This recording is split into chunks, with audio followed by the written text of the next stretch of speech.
ప్రియ సోదరీ సోదరులారా, శ్రద్ధగా సావధానంగా వినండి. మీరు ప్రార్థన చేసేటప్పుడు వేషధారుల వలె ఉండవద్దు. మనుష్యులకు కనబడాలని సమాజ మందిరములలో వీధుల మూలల్లో నిలిచి ప్రార్థన చేయడం వారికిష్టం. వారు తమ ఫలము పొంది ఉన్నారు అని నిశ్చయముగా మీతో చెబుతున్నాను. మీరు వేషధారుల ప్రార్థనలు చేయకూడదు. వేషధారులకు పరలోక ఫలం దొరకదు. వారిది ఇహలోకమందలి తాత్కాలిక ఫలం. వారి ఫలం వారికి ముట్టుతుంది. ప్రార్థన చేస్తున్నట్టు అందరికీ తెలియాలి. ప్రార్థన భంగిమలో బిగ్గరగా పడికట్టు మాటలు ప్రయోగిస్తూ అందరినీ ఆకర్షించాలని ప్రయత్నం చేస్తారు. వారు ఆశించిన ఫలం వారికి దొరికింది, అంతే. దేవుడు అట్టి ప్రార్థనలను ఆలకించడు. దేవుడు వినాలని చేసిన ప్రార్థనలు కాబవి. మనుషులు వినాలనే వారా ప్రార్థనలు చేస్తారు. అంతవరకే వాటి ప్రయోజనం. దేవునికి ఈ నాటకం బొత్తిగా ఇష్టముండదు. దేవుడు వినే ప్రార్థనలు మన హృదయపు అట్టడుగు నుంచి పెల్లుబికి వస్తాయి. దేవుని బిడ్డలకు ప్రార్థనలో దేవ చైతన్యం ఉంటుంది. స్వార్థ చైతన్యం పోతుంది. నీవు ప్రార్థన చేసేటప్పుడు నీ గదిలోనికి వెళ్ళి తలుపు వేసుకొని రహస్యమందున్న నీ తండ్రికి ప్రార్థన చెయ్యి. అప్పుడు రహస్యమందు చూచే నీ తండ్రి నీకు ప్రతిఫలమిస్తాడు. ఈ రోజున మన ప్రార్థనలు రహస్యమందు యథార్థమైనవై ఉండాలని ప్రభువు కోరుతున్నాడు. రహస్యమందు చూచే దేవుడు వినాలంటే మన ప్రార్థనలు రహస్యమందే జరగాలి. ప్రార్థన రహస్యం, రహస్య ప్రార్థనే. రేపు యేసుక్రీస్తు న్యాయపీఠము ముందు ఎన్నో రహస్యాలు వెల్లడవుతాయి. మన మెరుగని ప్రార్థన వీరులెందరో ఆ రోజున మనకు పరిచయమవుతారు. ప్రభు అంటున్నాడు, మీరు ప్రార్థన చేసేటప్పుడు అన్యజనుల వలె వ్యర్థమైన మాటలు వచింపవద్దు. విస్తరించి మాట్లాడడం వలన తమ మనవి వినపడుతుందని వారు తలంచుతున్నారు. చెప్పిందే మళ్లీ మళ్లీ చెప్పటం వల్ల అధిక ప్రయోజనం ఉంటుందని భ్రమించవద్దు. మంత్రంలాగా జపించి తపస్సు చేయడం వల్ల ఎక్కువ ఒరిగేదేమీ ఉండదు. ఆ విధంగా దేవుని మీదికి ఒత్తిడి తేగలము అనుకుంటే అది పొరపాటు. అన్య విధానాలను ప్రయోగించకండి, అవి నాకిష్టం లేదు అంటున్నాడు ప్రభువు. మీరు అన్యుల వలె ఉండకండి. మీరు మీ తండ్రిని అడుగక మునిపే మీకు అక్కరగా ఉన్నవేవో ఆయనకు తెలుసు. ప్రార్థన ఎంత దీర్ఘం అని కాదు, అందులోని యథార్థత ఎంత అని దేవుడు చూస్తున్నాడు. నీ గది తలుపులు మూసెయ్యి, ఏకాంత ప్రార్థన చెయ్యి. యథార్థంగా నీ హృదయంలో ఉన్నదేదో అదంతా ఆయన ఎదుట కుమ్మరించు. దేవునికి నీకు మధ్య జరిగే వ్యక్తిగత సంభాషణే ప్రార్థన. వ్యర్థమైన మాటలు, పడికట్టు మాటలు, నేర్చుకున్న చిలక పలుకులు వల్లించవద్దు. మనకేమి కావాలో ఆయనకు తెలుసు. అయినా ఆయన మనల్ని అడగమంటున్నాడు గనుక మనం అడగాలి. ఎలా అడుగుతున్నామో అది ఆయన గమనిస్తున్నాడు. ప్రభు ఇప్పుడు ఒక మాదిరి ప్రార్థనను మనకు ఉపదేశిస్తున్నాడు. ఇది ప్రార్థన శాంపుల్. ప్రతి విశ్వాసి ఈ పద్ధతిలో ప్రార్థించాలని ప్రభు అభీష్టం. ఆకలిగా ఉన్నప్పుడు ఆహారము దయచెయ్యి అని అడగవచ్చు. ఆయనకు ఇష్టమైన అంశాలు అనగా దేవుని రాజ్యము, దేవుని చిత్తము మొదలైన వాటితో మనం ఏకీభవించవచ్చు. ఆయన నామమును స్తుతించవచ్చు. యేసులాగా మనకు క్షమాపణ మనస్సు కావాలని కూడా అడగవచ్చు. ఎంతో అర్థవంతమైన మాదిరి ప్రార్థన ప్రభువు నోటి నుండి వెలువడింది. దేవునికి స్తోత్రం. మత్తయి సువార్త 6వ అధ్యాయం 9వ వచనం నుంచి మాదిరి ప్రార్థన ఉంది. పరలోకమందున్న మా తండ్రి, నీ నామము పరిశుద్ధపరచబడునుగాక, నీ రాజ్యము వచ్చునుగాక, నీ చిత్తము పరలోకమందు నెరవేరుతున్నట్లు భూమియందు నెరవేరునుగాక. మా అనుదినాహారము నేడు మాకు దయచెయ్యి. మా రుణస్థులను మేము క్షమించి ఉన్న ప్రకారము మా రుణములు క్షమించు. మమ్ములను శోధనలోకి తేక దుష్టుడి నుండి మమ్మును తప్పించు. రాజ్యము, బలము, మహిమ నీవై ఉన్నవి. ఆమేన్. ప్రియ సోదరీ సోదరులారా, వింటున్నారా? ఇది ప్రభువు ఉపదేశించిన మాదిరి ప్రార్థన. అబ్రాహాము విశ్వాసులకు తండ్రి. అతడు తన దేవుని నామమును పరిశుద్ధపరిచాడు. వెళ్ళిన చోటల్లా దేవునికి బలిపీఠం నిర్మించాడు. అందరూ అబ్రాహాము ఆరాధించిన దేవుడు ఎంత పరిశుద్ధుడో తెలుసుకున్నారు.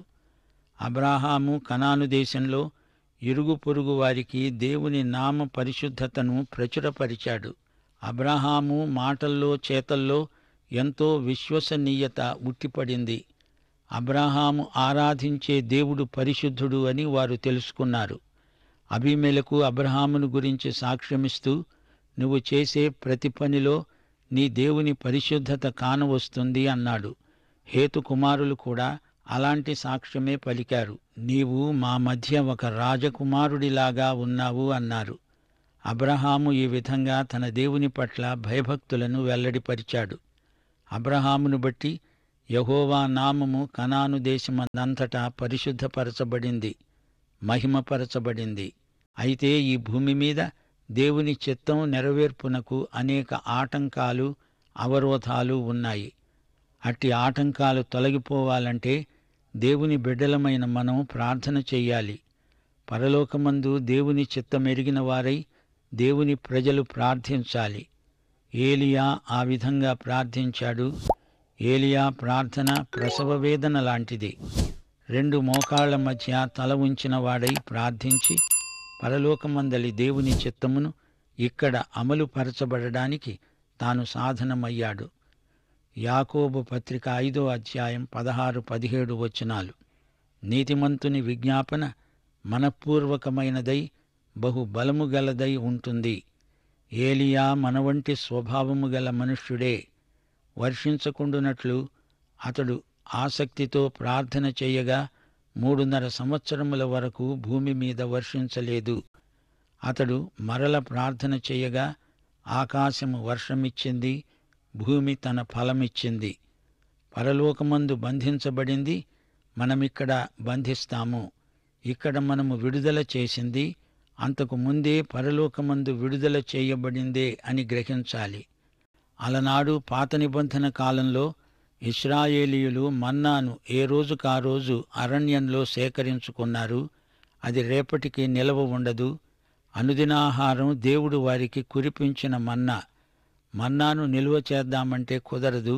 ఈ మాదిరి ప్రార్థనలో మన్నా కోసం మనవి ధ్వనిస్తోంది గదూ.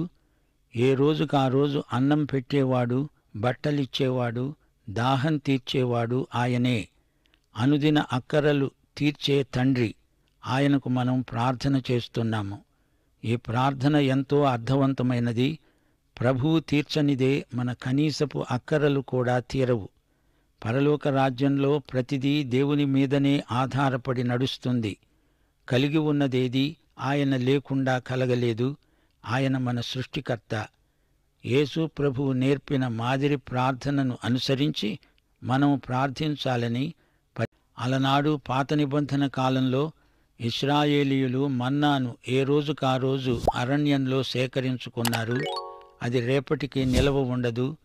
అనుదినాహారం దేవుడు వారికి కురిపించిన మన్నాను నిలువ చేద్దామంటే కుదరదు. ఈ మాదిరి ప్రార్థనలో మన్నా కోసం మనవి ధ్వనిస్తోంది గదూ. ఏ రోజుకా రోజు అన్నం పెట్టేవాడు, బట్టలిచ్చేవాడు, దాహం తీర్చేవాడు ఆయనే. అనుదిన అక్కరలు తీర్చే తండ్రి ఆయనకు మనం ప్రార్థన చేస్తున్నాము. ఈ ప్రార్థన ఎంతో అర్థవంతమైనది.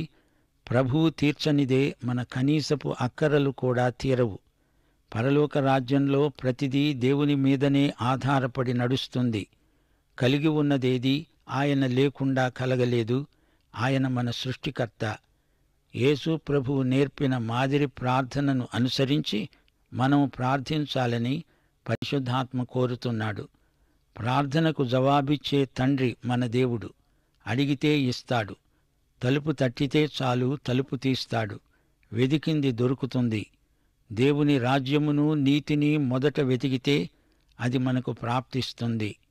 ప్రార్థన అనేది ప్రదర్శన కోసం కాదు. నీకు ప్రభువుకు మధ్య ప్రవర్తిల్లే సంబంధము, సహవాసము ప్రార్థనే. రహస్యంలో నీవు చేస్తున్న ప్రార్థన దేవుడు వింటాడు.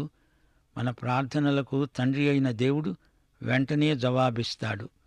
ప్రార్థన విశ్వాసికి ఊపిరి లాంటిది. బహిరంగ ప్రార్థన కూడికలలో నామకార్థ క్రైస్తవులు చేసే ప్రార్థనల కంటే అరడజను మంది రహస్య ప్రార్థనలో గొప్ప ఫలితాలు సాధించగలరు. వ్యక్తిగతంగా విశ్వాసికి దేవునికి మధ్య అర్థవంతమైన ప్రార్థన సమర్థవంతమవుతుందని వేరే చెప్పనక్కర్లేదు. ఈ రోజున విశ్వాసులు ఉపవాసముండాల్సిన అవసరం ఎంతైనా ఉంది. అయితే ఉపవాసం దేవుని సన్నిధిలో రహస్యమందు జరగవలసి ఉంది. నీ ఆత్మకు నీ దేవునికి మధ్య అది ఏకాంత సమయం, సహవాసం. ఆత్మానందానికి ఉపవాసం ఎంతో దోహదం, ప్రోత్సాహకం. రహస్యమందు చూచే దేవుడు బహిరంగంగానే ప్రతిఫలమిస్తాడు. అది అందరికీ ఎలాగూ తెలిసిపోతుంది. సాక్ష్యార్థమై దేవుడు నిన్ను వాడుకుంటాడు. ఉపవాస ప్రార్థనలో వేషధారణ వైఖరి పనికిరాదని ప్రభువు పదే పదే మనకు హెచ్చరిక చేస్తున్నాడు. మన ప్రభు అయిన యేసుక్రీస్తు వారి దివ్యకృప, తండ్రి అయిన దేవుని పరమ ప్రేమ, పరిశుద్ధాత్మ యొక్క అన్యోన్య సహవాసము, సమాధానము మనకందరికీ సదాకాలము తోడై ఉండునుగాక. ఆమేన్.